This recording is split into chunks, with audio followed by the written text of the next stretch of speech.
All right, let's just get straight into it. I need to tell you a story about a financial product that looks completely safe on the outside. Responsible, even. But hidden inside is a pretty devastating trap. And the people who fall for it, well, they're probably not who you think. So here's the thing. I had literally sat down with a close family member and warned them about these kinds of policies, especially the insane penalties if you try to get out early.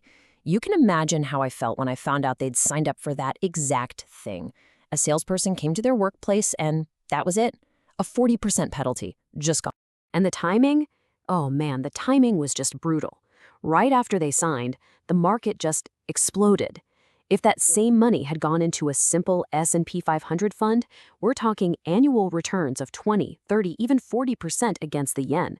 Instead, their 3 million yen was locked up for 5 years, earning a guaranteed, wait for it, 0.3%. The gap between those two paths is it's massive.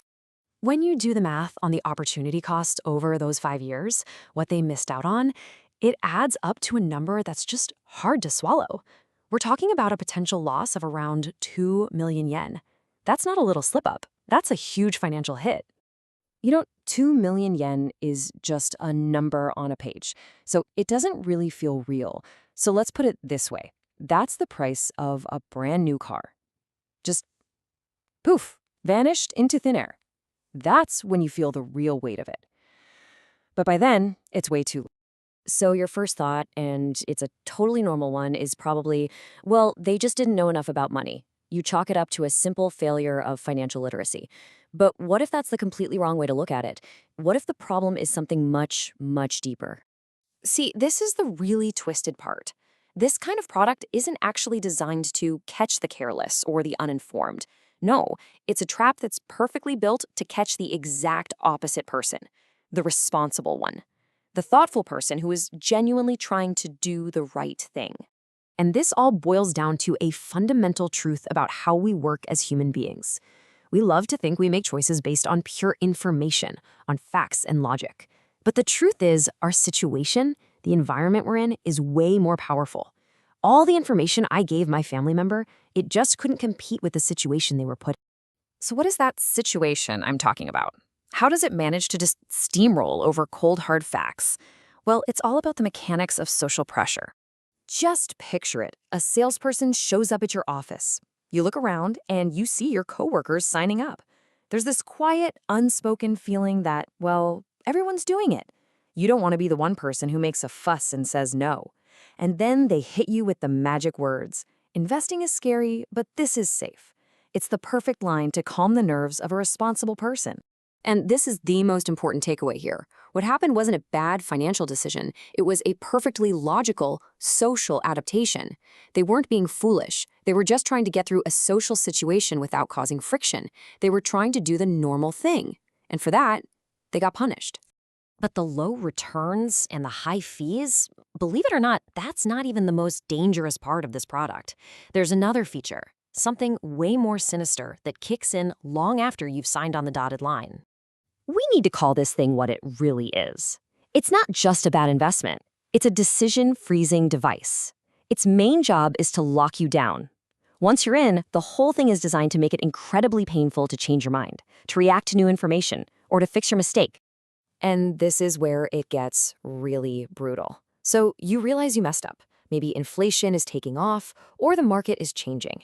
But you can't do a thing about it. That 40% penalty acts like a ball and chain. You are completely paralyzed, forced to just sit there and watch your money do nothing. That feeling of helplessness, that's the worst part. So what are you left with? You're left with this horrible little voice in your head. And it starts by trying to justify what you did, remembering your good intentions. I thought I was being responsible. And then you remember making the choice itself. I chose this with good intentions. I was trying to be safe, to plan for the future. And it all ends with this profound sense of being wronged. I haven't done anything wrong. That feeling that you were punished for trying to do the right thing, that hurts more than losing the money. That's the real damage this product does. So, what's the solution? It's not about blaming people or feeling defeated. The only way forward is to zoom out and start to understand the system that sets up these traps in the first place. And let me be absolutely crystal clear on this. The victim in this story did not fail. What failed was the system. The whole idea that society rewards you for making the correct choice, that failed. Here, a socially correct choice led to a huge financial penalty. The system itself is flawed. So the reason I'm breaking all this down isn't to say that all insurance is bad. And it is definitely not to wag a finger at anyone who's been caught in this. The whole point is to show you the structure of the trap itself, to reveal how it works, who it's designed to catch, and why it's so incredibly effective against good, thoughtful people.